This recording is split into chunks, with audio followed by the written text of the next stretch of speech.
குமரி கதைகள். கதையோட தலைப்பு இலவச மந்திர பீட்சா. வாங்க கதைக்குள்ள போகலாம். குமாரிக்குன்னு ஒரே ஒரு பையன் மட்டும்தான். அவங்களோட பையன் பேரு தான் ராஜா. ராஜாவும் யாழினியும் கல்லூரியில ஒண்ணா படிச்சவங்க. ராஜாவுக்கு யாழினின்னா ரொம்ப பிடிக்கும். இந்த யாழினி படிப்புல நல்லா கெட்டிக்காரி. ராஜாவுக்கு அப்படி இப்படிதான், அவ்வளவா படிக்க மாட்டாங்க.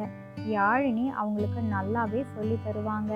இப்படியே போயிட்டு இருந்தது. கொஞ்ச நாள்ல காதல்ல போய் முடிஞ்சது. ஆனா யாழினிக்கு அம்மா அப்பா கிடையாது. படிப்பு முடிச்சதுமே எந்த வழியில போறதுன்னு தெரியாம அப்படியே ஒரு குழப்பத்துல இருந்தாங்க. யாழினியோட வீட்டு சொந்தக்காரங்கள்லாம் யாழினிக்கு அவங்களோட சொந்தக்காரங்கள்லயே யாரையாச்சும் ஒரு பையனை பார்த்து கல்யாணம் பண்ணி வச்சிடணுன்ட்டு எண்ணம் தான். ஆனா யாழினிக்கு திருமணத்துல இப்ப கொஞ்சம் கூட விருப்பமே இல்லை.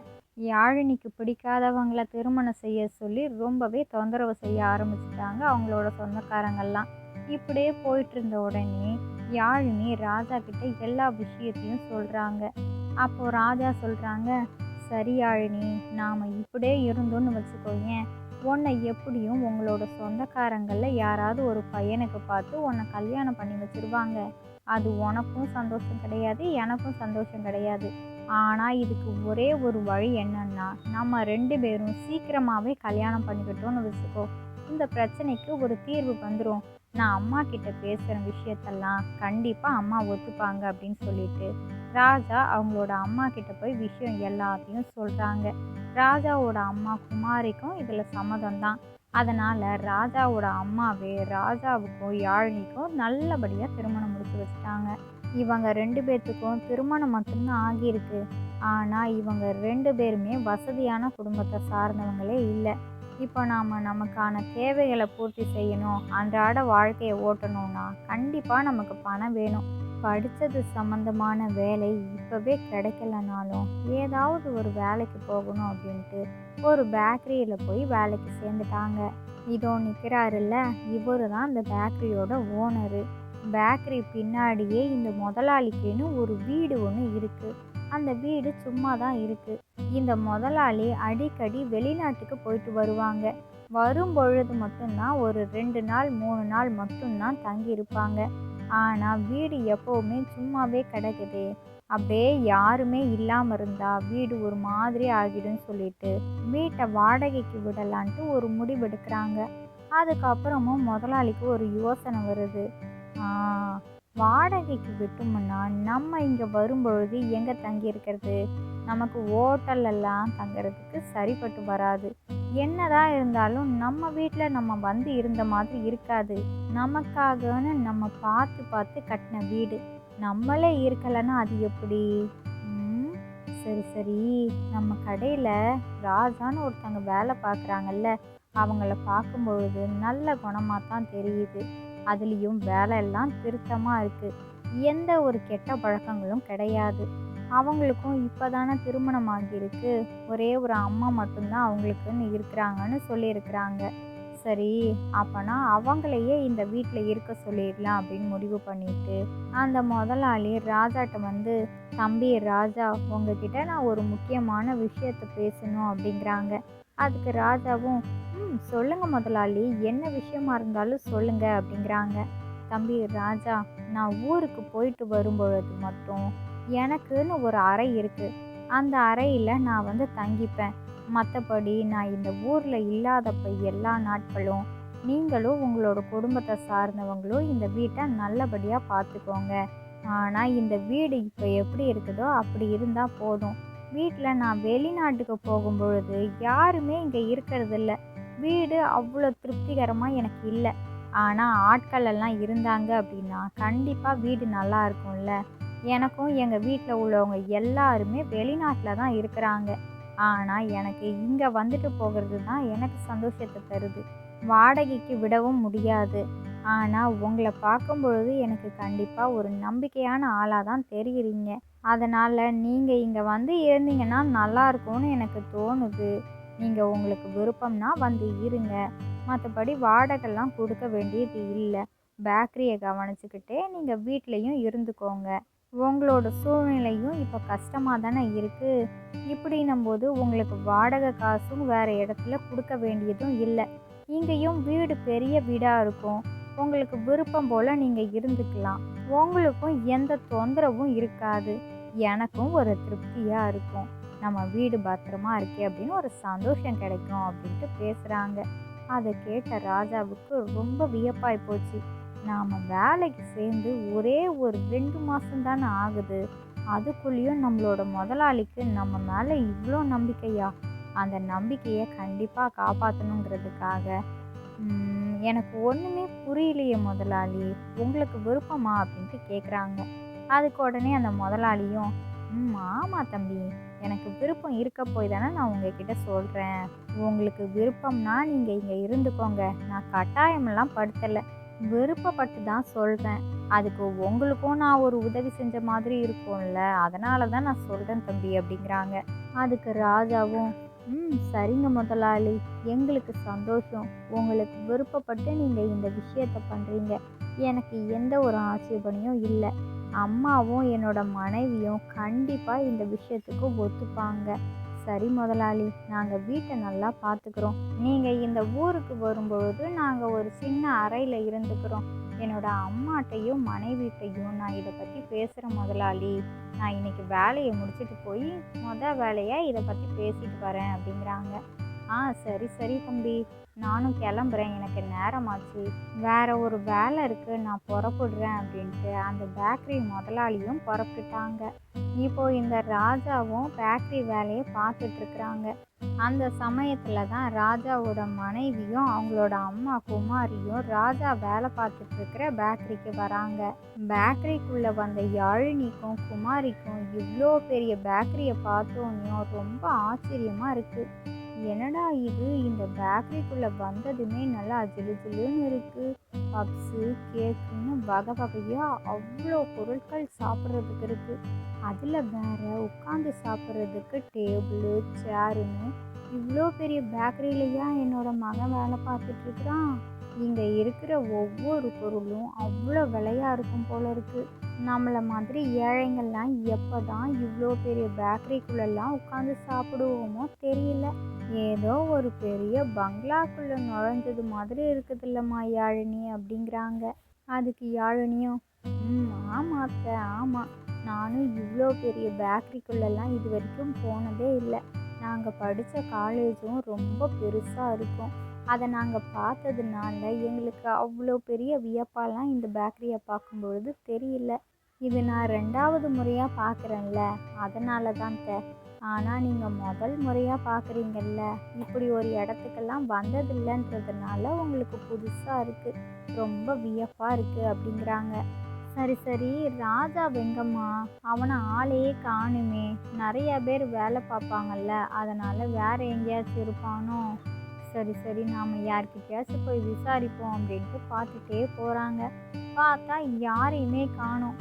என்னம்மா யாழினி, ஒருத்தரையுமே காணோம், கடையில் உள்ளவங்கெல்லாம் எங்கே போனாங்க? இப்படி இருந்தால் கடையில் உள்ள பொருளெல்லாம் யாரும் சாப்பிட மாட்டாங்களா, எடுத்துகிட்டு போயிட மாட்டாங்களா அப்படின்னெல்லாம் பேசுகிறாங்க. அதுக்கு உடனே யாழினி, அத்தை அத்தை, அதுவும் அங்கே நிற்கிறான், அங்கே பாருங்க, வாங்க போகலாம் அப்படிங்கிறாங்க. ராஜா மட்டும்தான் பேக்கரியில் இருக்கிறாங்க. மற்றபடி ஆளுங்கள்லாம் வராங்க, சாப்பிட்டுட்டு போகிறாங்க, கூட்டமாக இருக்குது கடையில். அது இல்லாமல் உட்காந்து சாப்பிட்றவங்களும் சாப்பிட்டுட்ருக்குறாங்க. என்னம்மா யாழினி, நம்ம ராஜா மட்டும்தான் அங்கே நின்றுட்டுருக்குறான், ஆனால் மற்றபடி வேறு யாரையுமே காணோம். இந்த கேக்கு, பிஸ்கெட்டு, பப்ஸு இது மாதிரி இதெல்லாம் யார் செய்வாங்க? நம்ம ராஜாவுக்கு இதெல்லாம் செய்ய தெரியுமா அப்படின்ட்டு கேட்குறாங்க. ஆமாம் அத்தை, ஆமாம், அவங்க படித்ததும் நான் படித்ததும் சமையல் சம்மந்தமான படிப்பு தானே. எங்கள் 2 பேர்த்துக்குமே நல்லாவே தெரியும். கேக் செய்கிறதுலேருந்து சாப்பாட்டு வகைகள் எல்லாமே வகை வகையாக செய்ய தெரியும். அதுலேயும் எனக்கு பீட்சா நல்லாவே செய்ய தெரியும். ஆனால் நம்ம வீட்டில் தான் அதுக்கேற்ற மாதிரி பொருட்கள் இல்லைல்ல, அதனால தான் ஒன்றும் பண்ண முடியலத்த. எனக்கும் ஆசை தான், பெரிய பேக்கரியெல்லாம் வைக்கணும், அது இல்லாமல் பீட்சா கடை வைக்கணுன்ட்டு தான் எனக்கு ரொம்ப ஆசை. இப்போ என்ன பண்ண முடியும்? நம்ம இருக்கிற சூழ்நிலையில் நம்மளோட நிலைமையை புரிஞ்சுக்கிட்டு நடந்துக்கணும். கண்டிப்பாக நம்மளோட ஆசையும் நிறைவேறும். சரி சரி வாங்கத்த, கடையில் கூட்டமும் குறைஞ்சிருச்சு, நாம் அவங்கக்கிட்ட பேசிட்டு வீட்டுக்கு போகலாம் அப்படிங்கிறாங்க. அதுக்கப்புறம் ராஜா கிட்ட யாழினியும் குமாரியும் வந்து பேசிட்டு இருக்கிறாங்க. அப்போவே ராஜா விஷயத்தை எல்லாம் சொல்றாங்க. அவங்க முதலாளி என்னென்ன பேசுனாங்களோ அந்த எல்லா விஷயத்தையும் ஒன்று விடாம யாழினிக்கிட்டையும் குமாரிக்கிட்டையும் சொல்லிட்டாங்க. அதை கேட்ட யாழினிக்கும் குமாரிக்கும் அதிர்ச்சி ஆகி போச்சு. டேய், என்னடா ராஜா நீ இப்படி சொல்ற? பெரிய இடமா இருக்கேடா இது. அது எப்படி உன்னோட முதலாளி நம்மளை போய் அவங்க இருக்கிற வீட்டில் நம்மளை எப்படிதான் இருக்க வைப்பாங்க? அதெல்லாம் சும்மாவா இருக்கும்டா. அவங்கெல்லாம் பெரிய இடத்த ஆள். வாய் வார்த்தைக்கு சொல்வாங்க, நடைமுறைக்கெல்லாம் கொண்டு வர மாட்டாங்க. தேவையில்லாத வேலைடா. நீ இந்த பேக்கரியில் வேலை பார்க்குறியா, அதோட முடிச்சுக்கோ. மற்றபடி வேற எதுக்கும் நீ சரின்னெல்லாம் சொல்லலைல்ல. நல்ல வேலை இப்போவே சொல்லிட்ட. நாங்கள் வந்த நேரம். நீ நல்ல வேலை இப்போவே சொல்லிட்டடா. இல்லைன்னா நீ பாட்டுக்கு எதையாவது சொல்லியிருந்தேன்னு வச்சுக்கோயேன், நம்ம ஒன்றும் பண்ண முடியாது. நமக்கு சரிப்பட்டும் வராது. நமக்கு நம்ம வீடு வாடகைக்கு கொடுத்து சின்னதாக நம்ம ஒரு வீட்டில் இருக்கிறோமே, அதுதாண்டா நமக்கு. நம்ம சம்பாத்தியம் பண்ணி நம்மளோட உழைப்பில் சொந்தமாக வாங்குகிறோம் வைக்கிறோம் அப்படின்னா தான் நமக்கு அது உரிமை கொண்டாடுறதுக்கான முழு உரிமை இருக்குது. ஒருத்தவங்க கஷ்டப்பட்டு சம்பாத்தியம் பண்ணதில் நம்ம போய் நோகாமல் உட்காந்து எப்படிடா இருக்க முடியும்? அவங்க சொல்லத்தான் செய்வாங்க. ஆனால் அதுக்கெல்லாம் நீ சரின்னு சொல்லலைல்ல. நமக்கு தேவையில்லாத வேலைடா. நம்ம உண்டு நம்ம வேலை உண்டுன்னு இருந்துக்கணும். சரி சரிடா ராஜா, நாங்கள் புறப்படுறோம். நீ வேலையை முடிச்சுட்டு சீக்கிரமாக வீட்டுக்கு வா அப்படிங்கிறாங்க. அப்போது அந்த பேக்கரியோட முதலாளி இவங்க பேசுகிற எல்லாத்தையுமே கேட்டுகிட்டே இருந்திருக்கிறாங்க. அவங்க கடைக்குள்ளே வந்ததுலேருந்து ராஜாட்ட என்னென்னலாம் பேசினாங்கன்ற விஷயம் வரைக்கும் எல்லா விஷயமும் அந்த பேக்கரி ஓனருக்கு தெரிஞ்சு போச்சு. அதை கேட்ட அந்த ஓனரு ராஜா யாழினி குமாரி கிட்ட வந்துட்டு திரும்பவும் பேசுகிறாங்க. பேக்கரி ஓனரு விவரமாக யாழினி குமாரி கிட்ட சொன்ன உடனேயும் யாழினி குமாரியால் பதில் பேச்சே பேச முடியல. ஓ, இது மாதிரி தானே நம்ம ராஜாவும் இருந்திருப்பான். எப்படியோ அவங்க நம்மக்கிட்ட அது ஒரு உதவியாக தானே கேட்டிருக்காங்க.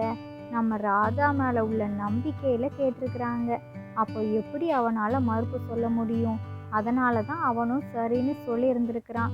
ஆனால் நம்ம இப்போ எப்படி அவங்கக்கிட்ட மறுப்பாக பேச முடியும்? ராஜாட்ட வேற நாம் பதில் பேச்சே பேச விடலை. நம்மளே எல்லாத்தையும் பேசிட்டுமே அப்படின்ட்டு குமாரிக்கு யோசனை வருது. அதுக்கப்புறம் குமாரியும் யாழினியும் மாற்றி மாற்றி முகத்தை பார்த்துக்கிறாங்க. அப்போ குமாரி யாழினியை பார்த்து, நம்ம சரின்னு சொல்லுவோம் யாழினி. நமக்கு இதெல்லாம் சரிப்பட்டு வரும். ராஜா, நீ சரின்னு சொல்லிட்டல்ல. எனக்கும் யாழினிக்கும் இதில் சம்மதம்தான். பேக்கரி ஓனர் தம்பி நம்மக்கிட்ட சொல்கிறதெல்லாம் சரின்னு தான் எனக்கும் படுது. கண்டிப்பாக நாம் அவங்களோட வீட்டை நல்லபடியாக பார்த்துப்போம். அவங்க வரும்பொழுது அவங்கள நாம் எவ்வளோ அழகாக நல்லபடியாக கவனிக்கணுமோ கவனிப்போம் அப்படின்ட்டாங்க. அதுக்கப்புறம் அந்த பேக்கரி ஓனருமே, நீங்கள் எல்லாம் பேசுனதெல்லாம் நான் கவனித்தேன். உங்களுக்குள்ள பயம் இருந்தது. இப்போ நீங்கள் இவ்வளோ தெளிவாக இருக்கிறீங்கன்னும் பொழுது கண்டிப்பாக உங்களுக்கு முழு மனசு இருக்குது. எனக்கு ரொம்ப சந்தோஷம்.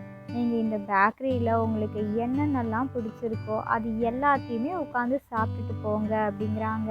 இன்னொரு முக்கியமான விஷயமா, வீட்டில் எல்லா பொருட்களுமே இருக்குது. நீங்கள் வந்து இருந்தால் மட்டும் போதும். உங்களோட பொருட்களாக நினச்சி நீங்கள் உபயோகிக்கலாம். அதை விட்டுட்டு நாம் வந்து உபயோகிக்கலாமா, இந்த பொருளை தொடலாமா தொடக்கூடாதா அப்படின்னெல்லாம் பார்க்கவே வேண்டாம். உங்கள் வீட்டில் நீங்கள் எப்படி இருப்பீங்களோ அதே மாதிரி இந்த வீட்டில் இருக்கணும் அப்படிங்கிறாங்க.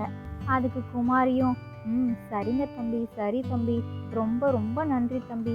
இந்த காலத்துலலாம் யாரும் யாரையும் நம்பி இவ்வளோ பெரிய விஷயத்தெல்லாம் ஒப்படைக்கவே மாட்டாங்க.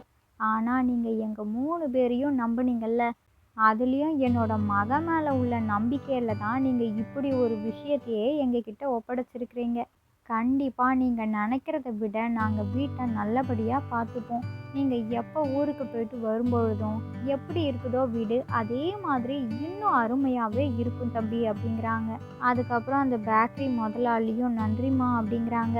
அதுக்கப்புறம் சரி சரி ராஜா, நீங்கள் உங்கள் அம்மாவுக்கும் உங்களோட மனைவிக்கும் என்னென்னலாம் சாப்பிட்றதுக்கு பிடிக்குமோ அதெல்லாம் எடுத்து கொடுக்கறதுக்கு ஏற்பாடு பண்ணுங்க. எனக்கு வேலை இருக்குன்னு சொன்னல, நான் புறப்படுறேன் அப்படின்ட்டு புறப்பட்டுட்டாங்க. அதுக்கப்புறம் ராஜாவும் குமாரிக்கும் யாழினிக்கும் என்னென்னலாம் இந்த பேக்கரியில் இருக்குதோ அவங்களுக்கு பிடிச்சதை எல்லாத்தையும் சாப்பிட்றதுக்கு உட்கார வச்சு சாப்பிட்றதுக்கு ஏற்பாடு செஞ்சுட்டாங்க.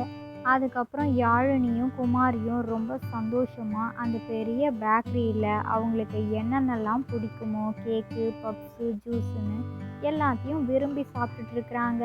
அப்போ யாழினியோட மாமியார் சொல்கிறாங்க, வரும்பொழுது தானே நான் சொல்லிட்டு இருந்தேன், இவ்வளோ பெரிய பேக்கரியிலலாம் நம்ம எப்படி தான் சாப்பிட போகிறோம் நம்மள மாதிரி ஏழைங்கள்லாம் அப்படின்னும். ஆனால் இன்றைக்கே நம்ம ஆசைப்பட்டு நினச்ச விஷயம் நம்மளுக்கு கிடைச்சிருக்கு. ரொம்ப சந்தோஷம். நம்ம உண்மையாக இருக்கும் பொழுது கண்டிப்பாக நம்மளாலையும் ஒரு பெரிய பேக்கரி, அதாவது நீ நினச்ச மாதிரி பீட்சா கடையும் திறக்கலாம், பெரிய வீடும் நம்ம வாங்கலாம் அப்படிங்கிறாங்க.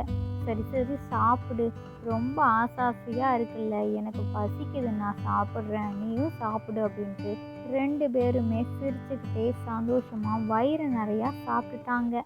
அதுக்கப்புறம் யாழினியும் குமாரியும் ராஜாட்ட போகிறாங்க. சரி ராஜா, நாங்கள் வீட்டுக்கு போகிறோம், நீ வந்துரு வீட்டுக்கு சீக்கிரமா அப்படின்ட்டாங்க. அதுக்கு ராஜா சொல்கிறாங்க, என்னம்மா நீங்கள் இப்போ தானே முதலாளி எல்லாத்தையும் சொல்லிட்டு போனாங்க, பேக்கரியோட முதலாளியோட வீட்டுக்கே போங்க அப்படின்ட்டு சாவியவும் எடுத்து கொடுக்குறாங்க. ஏன்னா ஏற்கனவே அந்த பேக்கரி முதலாளி வீட்டோட சாவி எல்லாமே ராஜா கிட்ட கொடுத்துட்டு போயிட்டாங்க. ராஜா அவங்களோட அம்மா கிட்ட சாவி எடுத்து கொடுக்குறாங்க. இப்போ யாழினியும் குமாரியும் பேக்கரி ஓனரோட பெரிய வீட்டை திறந்து வீட்டுக்குள்ளே போகிறாங்க. வீட்டோட வாசலே அவ்வளோ பெருசு. வீட்டில் ஒவ்வொரு அறையும் பெரிய பெரிய அறையாக இருக்குது. எல்லா பொருட்களும் புத்தம் புதுசாக இருக்குது. டிவி, ஃப்ரிட்ஜு, வாஷிங் மிஷின்னு சமையலுக்கு தேவையான ஒவ்வொரு பொருட்களும், அதுக்கப்புறம் சமைக்கிறதுக்கு தேவையான பொருட்கள் கூட இருக்குது. வீட்டில் உட்கார்றதுக்கு சோஃபாலேருந்து சேரு வரைக்கும் ஒவ்வொன்றும் அவ்வளோ அழகழகாக விலை உயர்ந்ததாக இருக்குது. வீட்டை நல்லா சுற்றி பார்த்துட்டு நல்லா அழகான பெரிய சோஃபாவில் மாமியாரும் மருமகளும் உட்காந்துக்கிட்டாங்க. சரி, எனக்கு ஏதாவது சாப்பிடணும் போல இருக்குது அப்படின்ட்டு ஃப்ரிட்ஜை போய் திறந்து பார்க்குறாங்க. அப்போது யாழினி ஃப்ரிட்ஜை திறந்து பார்த்த உடனேயும் ஃப்ரிட்ஜுக்குள்ளே நிறையா சாப்பிட்ற பொருட்கள் எல்லாம் இருக்குது. எல்லாத்தையும் கொஞ்சம் கொஞ்சம் எடுத்துகிட்டு வந்து அவங்களும் அவங்களோட மாமியார் குமாரியும் சாப்பிட்றாங்க. அதுக்கப்புறம் குமாரி யாழினி கிட்ட சொல்கிறாங்க, உனக்கு தான் பீட்சா செய்ய தெரியும்னு சொன்னல, உனக்கு பிடிக்கும்னா நீ அதை செஞ்சு தரியா, எனக்கு அது சாப்பிடணும் போல் இருக்குது, எனக்கு அதை செஞ்சு கொடு அப்படிங்கிறாங்க. பீட்சா செய்கிறதுக்கு என்னென்ன பொருட்கள் வேணுமோ எழுதி கொடு, நான் அதெல்லாத்தையும் போய் வாங்கிட்டு வரேன், எனக்கு செஞ்சு மட்டும் கொடு. இங்கே தான் அதுக்கான எல்லா பொருட்களும் இருக்குல்ல, நம்ம உபயோகிக்கலான்னு சொல்லியிருக்கிறாங்கல்ல, மைக்ரோவேவ் ஓவன் தானே வேணும், அதுவும் இருக்குது, நீ செஞ்சு கொடு, நம்ம எல்லாருமா இன்னைக்கு சாப்பிட்லாம் அப்படிங்கிறாங்க. சரி அத்தை, அப்படின்னா நீங்கள் பீட்சா செய்கிறதுக்கு தேவையான பொருட்களை நான் எழுதி தரேன், அந்த தேவையான மசாலா பொருட்கள் எல்லாத்தையுமே நீங்கள் வாங்கிட்டு வந்துடுங்க, நான் இங்கே அதுக்குள்ளேயும் என்னென்ன பொருட்கள் இருக்குதுன்னு நான் பார்த்துட்டு வரேன் அப்படின்ட்டு ஃப்ரிட்ஜுக்குள்ளே பீட்சா செய்கிறதுக்கான தேவையான பொருட்கள் எல்லாம் இருக்கான்னு பார்க்குறாங்க. இல்லாத பொருட்கள் எல்லாத்தையும் ஒரு பேப்பரில் பீட்சா செய்கிறதுக்கான தேவையான பொருட்கள் எல்லாத்தையும் எழுதி கொடுத்துட்றாங்க. அவங்களோட மாமியார் குமாரியும் பீட்சா செய்கிறதுக்கு தேவையான பொருட்களையும் வாங்கிட்டு வந்துட்டாங்க. இப்போ யாழினியும் பீட்சா செய்கிறதுக்கான எல்லாத்தையுமே தயார் செஞ்சு வச்சுட்டாங்க. மைக்ரோவேவ் ஓவன்லேயும் பீட்சா செஞ்சு உள்ளே வச்சுட்டாங்க. கொஞ்ச நேரத்திலேயே பீட்சாவும் சூப்பராக சுட சுட தயாராகிடுச்சு.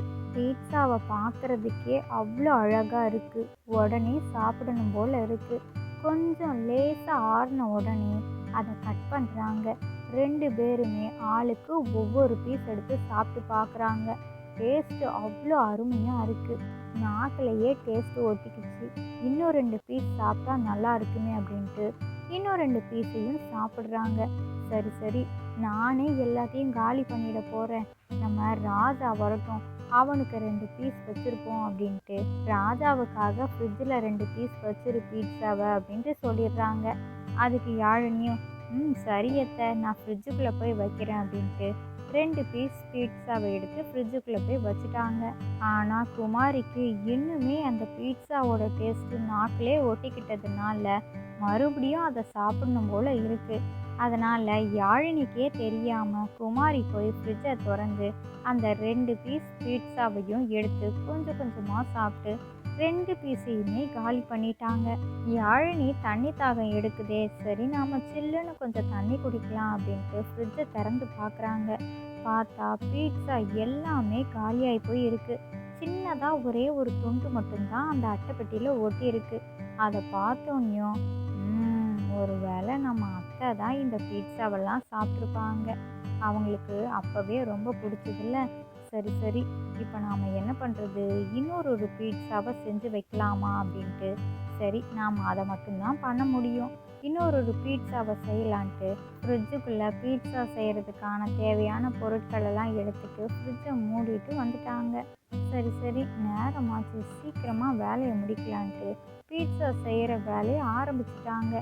அப்போ உடனே கரண்ட் போயிடுச்சு. அட கடவுளே, இப்போவா கரண்ட்டு போகணும்? இப்போ நாம் ராஜாவுக்கு எப்படி பீட்சாவை செஞ்சு வைக்கிறது? ஒரு பீஸ் கூட இல்லவே இல்லையே. அவங்க பாவம், நானாச்சும் ஒரு பீஸ் சாப்பிடாம இருந்திருக்கலாம் போல இருக்கு அப்படின்ட்டு தனக்கு தானே புலம்பிக்கிறாங்க. சரி, நாம் இப்போ என்ன பண்ணுறது? வெட்டி வச்ச காய்கறிகள் எல்லாம் வீணாக போகக்கூடாதுல்ல, ஃப்ரிட்ஜுக்குள்ளே வைக்கலான்ட்டு ஃப்ரிட்ஜை திறக்கிறாங்க. அப்போ பார்த்தா ஒரு முழு பீட்சா இருக்குது. பார்த்த உடனே யாழினிக்கு ஒரே ஆச்சரியம், அதிர்ச்சி ஆகிப்போச்சு. என்னடா இது, ஃப்ரிட்ஜுக்குள்ளே யார் முழு பீட்சாவை வச்சது? நான் தான் பீட்சா செய்யறதுக்கு போனேன், கரண்ட்டும் போயிடுச்சு, அந்த பொருட்களை வைக்கிறதுக்கு வந்தனே, ஆனால் எப்படி இப்படி வந்துச்சு? ஒரு வேளை அத்தை வெளியிலேருந்து வாங்கிட்டு வந்து வச்சுருப்பாங்களோ? ஆனால் அவங்களுக்கு பீட்சா எங்கே விற்பாங்க, என்ன ஏதுன்னு விஷயமே தெரியாதே, ஒன்றுமே புரியலையே அப்படின்ட்டு திணறி போய் நிற்கிறாங்க. அதுக்கப்புறம் யாழினி குமாரி கிட்ட போய் கேட்குறாங்க. அதுக்கு குமாரியும், ஆமாம் யாழினி, நான் தான் அது ரொம்ப ருசியாக இருந்துச்சுன்னு எல்லாத்தையும் சாப்பிட்டுட்டேன். சின்னதாக ஒரே ஒரு துண்டு மட்டும்தான் இருந்தது, உன்கிட்ட சொல்லணும்னு பார்த்தேன், சாப்பிட்டுட்டு அப்படியே அசதியில் தூங்கிட்டம்மா, மன்னிச்சிரு அப்படிங்கிறாங்க. அதுக்கு யாழினி சொல்கிறாங்க, அத்தை, ஃப்ரிட்ஜுக்குள்ளே இப்போ ஒரு முழு பீட்சா இருக்குதே, அதை நீங்கள் வாங்கிட்டு வந்து வைக்கலையா? அப்போ எப்படி அது வந்துச்சு? எனக்கு அதுதான் ரொம்ப குழப்பமாக இருக்குது அப்படிங்கிறாங்க. ஓ அப்படியாம்மா, எனக்கும் தெரியலையே, ஒரு வேளை ராஜா வாங்கிட்டு வந்து வச்சிருப்பானோ, அவன் வந்துட்டானான்னு போய் பார்க்கலாம் அப்படின்ட்டு வராங்க. பார்த்தா ராஜாவும் வரல. என்ன என்ன நடக்குதுன்னே புரியலையே அப்படின்ட்டு குழப்பத்திலே இருக்கிறாங்க. கொஞ்ச நேரத்தில் ராஜாவும் வீட்டுக்குள்ளே வராங்க. அப்போ குமாரி ராஜாவை பார்த்து, டே ராஜா, சாப்பிட்றதுக்கு ஏதாவது வாங்கிட்டு வந்தியா அப்படின்ட்டு கேட்குறாங்க. அதுக்கு ராஜா சொல்கிறாங்க, இல்லைம்மா, எனக்கே ரொம்ப அசதியாக இருக்குது, வீட்டில் நீங்கள் ஏதாச்சும் செஞ்சு வச்சுருப்பீங்க, சாப்பிட்டுட்டு தூங்கலான்ட்டு தான் வந்தேன், ஏதாவது சமைச்சு வச்சுருப்பீங்கள்ல, சாப்பிட்டுட்டு நான் ஓய்வு எடுக்கிறேன் அப்படிங்கிறாங்க. அதுக்கப்புறம் தான் யாழினிக்கும் குமாரிக்கும் தோணுது, ஓ அப்போனா ராஜாவும் அந்த பீட்சாவை வாங்கிட்டு வந்து வைக்கலையா? அப்போ எப்படி அந்த பீட்சா வந்திருக்கும்? ஒன்றுமே புரியலையே. சரி சரி, நீங்கள் போய் கை காலெல்லாம் கழுவிட்டு வாங்க, உங்களுக்கு சாப்பிட்றதுக்கு ஏதாவது எடுத்துகிட்டு வரும் அப்படிங்கிறாங்க. அதுக்கப்புறம் ராஜா கை காலெல்லாம் கழுவிட்டு நேராக ஃப்ரிட்ஜை போய் திறக்கிறாங்க. ஃப்ரிட்ஜுக்குள்ளே ஒரு முழு பீட்சா ஒன்று இருக்குது. அதை பார்த்தோன்னையும், வாவ், பீட்சா செஞ்சு வச்சிருக்கிறாளா யாழினி, அவள்கிட்ட போய் சொல்லணும், கை கால் கழுவிட்டு வாங்கன்னு சொல்லிட்டு என்ன சமையல் செஞ்சு வச்சோன்னு கூட சொல்லலைல்ல. சரி சரி, நாமளே ஒரு பீஸை எடுத்து சாப்பிடலாம் அப்படின்ட்டு பீட்சாவில் ஒரு பீஸை எடுத்து சாப்பிட்டு பார்க்குறாங்க. அவ்வளோ ருசியாக இருக்குது. அதுக்கப்புறம் ராஜா குமாரி யாழினி கிட்ட வந்துட்டு, யாழினி, நீ செஞ்ச பீட்சா ரொம்ப சூப்பராக இருந்தது, ஒரே ஒரு பீஸ் எடுத்து சாப்பிட்டு பார்த்தேன், அவ்வளோ டேஸ்ட், எனக்கு ரொம்ப பிடிச்சிருக்கு. சரி சரி, எனக்கு ரொம்ப சோர்வாக இருக்குன்னு நல்ல, நான் போய் தூங்குறேன் அப்படின்ட்டு போய் படுத்து தூங்கிட்டாங்க. அதுக்கப்புறம் மறுநாள் விடிஞ்சிருச்சு. வழக்கம் போல் ராஜாவும் பேக்கரிக்கு வேலைக்கு கிளம்பி போயிட்டாங்க. ஃப்ரிட்ஜுக்குள்ளேருந்து ஒரு சின்ன பீஸ் பீட்சாவை எடுத்து வேற ஒரு பீட்சா பாக்ஸ்குள்ளே வைக்கிறாங்க. அதுக்கப்புறம் அது ஒரு முழு பீட்சாவாக ஆயிடுச்சு. அதுக்கப்புறம் திரும்பவும் ஒவ்வொரு சின்ன பீஸாக எடுத்து தனித்தனி பாக்ஸ்குள்ளே வைக்கிறாங்க. எல்லாமே தனித்தனியாக முழு முழு பீட்சாவாக உருவாயிடுச்சு. அந்த எல்லா பீட்சாவையும் குமாரியும் யாழினியும் எடுத்துட்டு ராஜா வேலை பார்க்குற பேக்கரிக்கு வராங்க. நடந்த விஷயத்த பேசுகிறாங்க. அதுக்கப்புறம் ராஜா ராஜா இந்த பீட்சாவெல்லாம் நம்ம எல்லாத்துக்குமே இலவசமாக தரலாம். எனக்கு அது தாண்டா விருப்பம். நாம் கண்டிப்பாக எல்லாத்துக்கும் இலவசமாக கொடுக்கலாம் அப்படிங்கிறாங்க. அதுக்கு யாழினியும் ஆமாங்க, எனக்கு ரொம்ப ரொம்ப ஆசை. இந்த பீட்சாவெல்லாம் மந்திர பீட்சாவை எல்லாத்தையுமே எல்லாத்துக்கும் இலவசமாக கொடுங்க. கடைக்கு வர்ற ஒவ்வொருத்தவங்களுக்கும் சரி, கஷ்டப்படுறவங்களுக்கும் இலவசமாக கொடுங்க அப்படிங்கிறாங்க. அதுக்கு ராஜாவும் சரிம்மா, சரி யாழினி, நீங்கள் சொல்கிற மாதிரியே செய்யலாம் அப்படின்ட்டு கடைக்கு வர்றவங்க கஷ்டப்படுறவங்க எல்லாத்துக்குமே பீட்சாவை இலவசமாகவே தர ஆரம்பிச்சிட்டாங்க. இந்த விஷயம் எல்லாமே அந்த பேக்கரி முதலாளிக்கும் தெரிய வந்துருச்சு. அதனால் யாழினி குமாரியை வரவழைச்சி, நீங்கள் 3 பேரும் இவ்வளோ நாளாக நல்ல முறையில் என்னோடய பேக்கரியை நடத்திட்டு வந்ததுக்காக உங்களுக்காக கொஞ்சம் பணம் தரதா நான் விருப்பப்படுறேன். இந்த பணத்தை வாங்கிக்கோங்க அப்படின்ட்டு பணத்தை கொடுக்குறாங்க. இந்த பணத்தை வச்சு நீங்கள் அடுத்த கட்டமாக உங்களோட தொழிலை ஆரம்பிங்க அப்படின்ட்டு பணத்தை கொடுத்துட்டாங்க. குமாரி, யாழினி, ராஜாவும் ரொம்ப சந்தோஷமாக அந்த பணத்தை வாங்கிக்கிட்டாங்க. அந்த பணத்தை வச்சு குமாரி, யாழினி, ராஜா 3 பேருமா சேர்ந்து ஒரு பீட்சா கடையை திறக்கிறாங்க. அந்த புது பீட்சா கடையிலையுமே எல்லாத்துக்கும் இலவசமாகவே பீட்சாவெல்லாம் தர தொடங்கிட்டாங்க. யாழினிக்கு அவங்களோட மிகப்பெரிய ஆசை பீட்சா கடையை திறந்தது ரொம்ப ரொம்ப சந்தோஷத்தை தந்தது. குமாரி, ராஜா, யாழினி 3 பேருமே ரொம்ப ரொம்ப சந்தோஷமாக இருக்கிறாங்க. இந்த கதையிலேருந்து நாம் என்ன தெரிஞ்சுக்கணும் அப்படின்னா, எப்போவுமே நல்ல எண்ணங்களும் நல்ல செயல்களும் நம்மளை நல்ல இடத்துக்கு உயர்த்திக்கிட்டே போகும். அதனால் எப்போவுமே நல்லதை நினைங்க, நல்லதை செய்யுங்க, நல்லதே நடக்கும். யார் யாருக்கெல்லாம் பீட்சா ரொம்ப ரொம்ப பிடிக்கும்னு கமெண்ட் பாக்ஸில் கமெண்ட் பண்ணிடுங்க. இந்த கதை பிடிச்சிருந்தா லைக் பண்ணுங்கள், ஷேர் பண்ணுங்கள். உங்களோட கருத்துக்களை கமெண்ட் பாக்ஸில் கமெண்ட் பண்ணுங்கள். இது மாதிரி சுவாரஸ்யமான கதைகள் எல்லாம் பார்க்கணுமா? ப்ளீஸ் நம்மளோட சேனலை சப்ஸ்கிரைப் பண்ணுங்கள். நிறைய பேர் நம்மளோட சேனலை சப்ஸ்கிரைப் பண்ணாமலேயே பார்த்துட்ருக்குறீங்க. சப்ஸ்கிரைப் பண்ணிக்கோங்க. இதோட இன்னொரு கதைகள் வீடியோவில் பார்க்கலாம். ஓகே, பாய்.